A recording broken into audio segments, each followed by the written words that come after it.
একটা Asia cup ও দুইটা ভিন্ন ফরম্যাটের বিশ্বকাপ, 3টি মেজর টুর্নামেন্ট খেলে ফেলেছেন তানজিদ হাসান তামিম।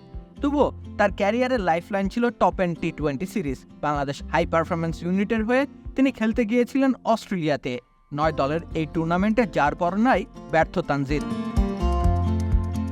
অস্ট্রেলিয়ার নর্দার্ন টেরিটরির একাডেমি দলগুলোর বিপক্ষে বেজায় ঢুকেছেন বাঁহাতি এই ব্যাটার। 6 ম্যাচ খেলেছেন টি20 ফরম্যাটে।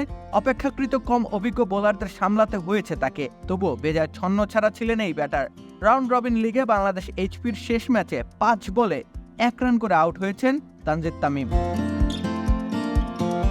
এই ধারা অব্যাহত ছিল গোটা টুর্নামেন্ট জুড়েই। প্রথম পর্যায়ে 6 ম্যাচে তার মোট রান ছিল 83, যার মধ্যে সর্বোচ্চ 28 করেছেন তিনি একটি ইনিংসে। সবচেয়ে দৃষ্টিকটক বিষয় হচ্ছে তার স্ট্রাইক রেট। সর্বসাকুল্যে 100 স্ট্রাইক রেটে ইনিংস খেলেছেন তানজিদ তামিম। টি20 ফরম্যাটে এই স্ট্রাইক রেট রীতিমতো অপরাধের শামিল। খামেরা তো দাগ হয় কিভাবে? এই যে ভাবি, দাগও যাবে রাগও যাবে, নিন চাকা সুপার হোয়াইট।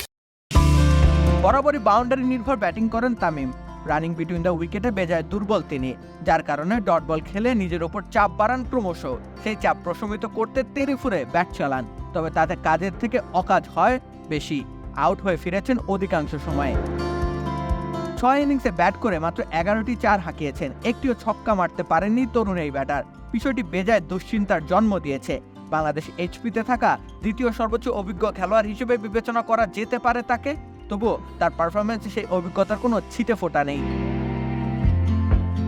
বড্ড সাদামাটা গোছের একজন আনকোরা খেলোয়াড়ের মতোই ব্যাটিং করেছেন তানজিদ তামিম।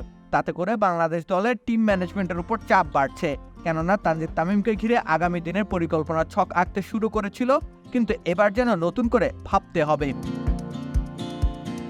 বাংলাদেশের ওপেনিং পজিশন দুশ্চিন্তার বড় জায়গা। সেই জায়গায় নতুন কাউকে থিতু করতে পারছেই না বাংলাদেশ। তবুও তানজিদ তামিম আশার আলো দেখিয়েছিলেন। আগ্রাসনের কারণে জ্বলতে থাকা মশাল নিভে যেতে শুরু করেছে। একটা দমকা হাওয়ায় সকল রোশনাই হবে ফুরুত। রাকিব হোসেন রুম্মান, খেলা 71।